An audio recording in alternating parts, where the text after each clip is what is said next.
There's a wonderful paper by Schopenhauer, who's one of my 3 favorite philosophers, called The Foundation of Morality. There he asks exactly the question that you've asked. How is it that a human being can so participate in the peril or pain of another that without thought, spontaneously, he sacrifices his own life to the other? How can this happen? That what we normally think of as the first law of nature, namely self-preservation, is suddenly dissolved and there's a breakthrough. In Hawaii, some 4 or 5 years ago, there was an extraordinary adventure that represents this problem. There's a place there called the Pali, where the winds from the north, the trade winds from the north, can break you through a great ridge of rocks and of mountain, and they come through with a great blast of wind. And people like to go up there to get their hair blown around and so forth, or to commit suicide, you know, like jumping off the Golden Gate Bridge.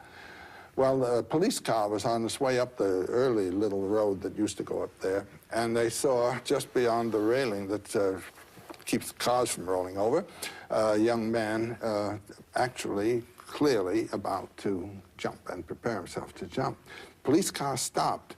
The policeman on the right jumps out to grab the boy and grabs him just as he jumped and was himself being pulled over and would have gone over if the second cop hadn't gotten around, grabbed her, and pulled the 2 of them back. There was a long description of this. It was a marvelous thing in the newspapers at that time. And the policeman was asked, why didn't you let go? I mean, you would have lost your life. And you see what happened to that man. This is what's known as one-pointed meditation. Everything else in his life dropped off. His duty to his family, his duty to his job, his duty to his own career, all of his wishes and hopes for life just disappeared, and he was about to go. And his answer was, I couldn't let go. If I had, and I'm quoting almost word for word, if I had let that young man go, I could not have lived another day of my life. How come? Schopenhauer's answer is, this is the breakthrough of a metaphysical realization that you and the other are one, and that the separateness is only an effect of the temporal forms of sensibility of time and space. And our true reality is in that unity with all life.